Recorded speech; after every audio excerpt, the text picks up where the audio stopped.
Today let's chat about personal loss and how we can use skeptical witchery to process feelings of sadness without wading into muddy waters of the supernatural. This video is a collaboration with the Witch's Cookery on YouTube. If you're looking for a space that's safe for the secular and leaves all of the pseudoscience at the door, then I've got the channel for you. It's packed full of soothing spells that are narrated over beautiful cottage witch imagery. Here's a little preview of that collaboration. We all have different beliefs of what happens after death. Whether you believe in a heaven and hell, the complete ceasing of existence, an island of eternal youth, or reincarnation, this ritual is kept free of religious connotations and hopefully will resonate with most. Grief can come in many forms and stages and is a process to work through. I'm a terrible baker, so I haven't actually made a lot of these spells, but every time she uploads, I watch them right away because it's got such an ASMR factor that I find it very soothing. It's an excellent resource for anyone who's looking to get into kitchen witchery. It's been a hot minute since I filmed a video, so I really appreciate you all being very patient with me. Since I filmed last, my community actually experienced a natural disaster. Don't worry about me, my home didn't sustain much damage and I'm very much okay. But for other people in my community, like many people were displaced and around half the trees in the area have been downed. When you look around the neighborhood, instead of rooftops, you see a lot of blue tarps and it's completely unrecognizable. Some of my favorite city parks that had trees that were probably older than this town are now just open fields. And during disasters like this, we Midwesterners hold up two very important values that we always remember. And the first is to be grateful, and the second is to be tough. Yes, I'm very grateful that my home was minimally damaged and that I'm safe. And I understand that a lot of people in my community have it much worse, far worse than I do. A dear friend of mine that's also a witchy YouTuber who lives here, she had her house completely cut in half by a tree. And she and her family are okay and safe and they have moved into another place. But I just can't imagine how terrifying that would be. We're all trying to get everything back to as normalish as possible and we're all trying to move on with our lives. Like we just kind of want to pretend that it didn't happen. And I think that that's because we just want to be really tough. There's nothing wrong with having these priorities of being grateful for what you have and knowing that a lot of people have it much worse and knowing that you need to tough through it.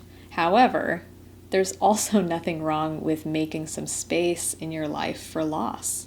We lost the big ash tree that sat out in front of our house. Our backyard tree did survive, so like most of the town, we are at a 50% loss rate. We have a tree, we lost a tree. 50% of my trees are gone. And this has left a big empty spot in the front of my house. Often when I would film a video sitting here in my dining room, I would peer out the window and I was looking at that tree. And now when I peer out the window, I see an empty street, a pile of debris. It does make the street noise louder, and also my front garden was a shade garden, so now I'm gonna have to move like half of those plants somewhere else. And that's all just an annoyance. Like that's not sadness, that's just inconvenient.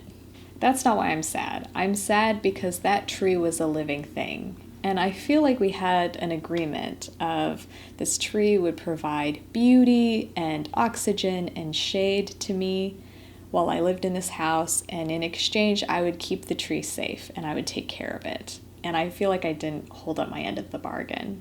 And I know that's not a reasonable thing to feel because I know that it was not my fault, but that's just part of the element of sadness that I'm feeling.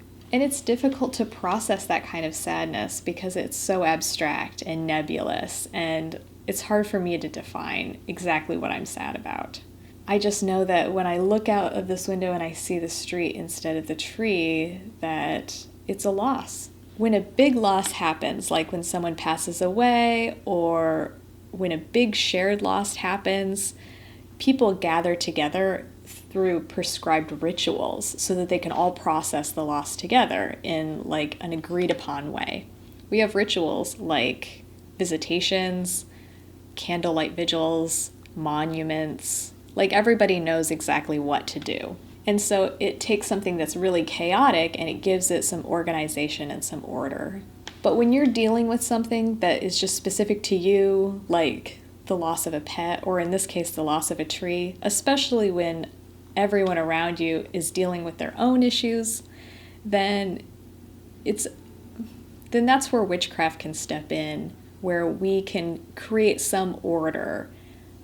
Even though it's not prescribed to us by society, like, we can create that order for ourselves. And because it's your ritual, then you don't have to worry about feeling guilty about not being grateful or not being tough, because this is personally for you. So you can really process this sadness, but in a very private way. So what kind of spells or rituals would be appropriate for the loss of a tree? I actually had no idea, and I wasn't finding very much online. So I turned to my online community, which I am extremely grateful to have. I actually found the online community after making this YouTube channel.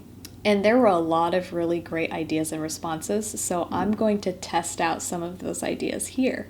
Please don't forget to check out the video from The Witch's Cookery that is the counterpart video to this. And the link is going to be in the description. Before I get into the rituals, I do want to show you some footage of what the tree looked like, just so you can see that it was kind of a disaster. You can see here that most of the tree ended up in the baseball diamond, like a block away from my house. When we were removing the tree, we sorted out these branches here for firewood, so we'll chop these up for the fire pit. And then I sort of identified this branch here has a really interesting curve in it, so I thought that I would remove this piece and save it for later and possibly do a witch broom project with it. And I don't know anything about making a witch broom, so I'll probably have to look up some tutorials for that.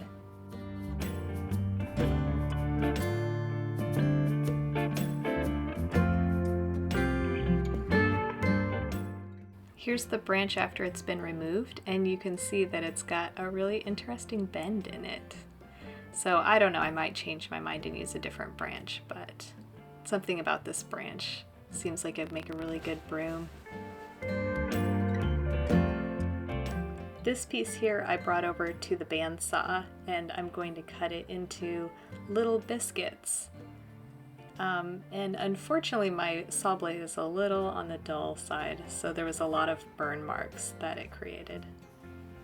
So the idea here is to use these items to create altar pieces, and then whenever I use these pieces, I'll be able to think about the tree and everything the tree did for me. So here I'm sanding the items to make them smooth, and I was going to sand the burn marks off of them, but I actually ended up really liking the burn marks, so instead of painting on runes, I decided to ascribe meaning to the patterns that happened because of the saw blade. I could put even more meaning into these objects by anointing them with oil or cleansing them with smoke. I'm thinking if I use the drill press and drilled a hole into this, it could be a candle holder, or it could be just a stand for items that I'm using for focusing. But really there's lots of things I could do with this little piece of wood. If you've made it all the way to the end of this video, I would like to thank you for all of your kind comments. I'm still astounded by how many of us there are out there and how many people I've discovered because I started this channel. I've learned so much from the conversations that have sprung up in the comment section, and I want to thank you for keeping this community so kind and engaging. When I started this channel, I never thought that we would have this many people following, and it's just so wonderful that there are so many people out there who are on a similar path, and that we are finding each other and supporting each other, and now we're kind of in this together. It's really validating knowing that other people are doing similar things to me. And so I hope if you have a very personal loss and you don't have a prescribed ritual with your community for this loss, and I hope you can come up with your own ritual to help you wade through and process some emotions of sadness that we all have from time to time. and I hope to catch you again in the next video, which hopefully there isn't such a gap between that video and this video. We'll see you next time. Bye bye.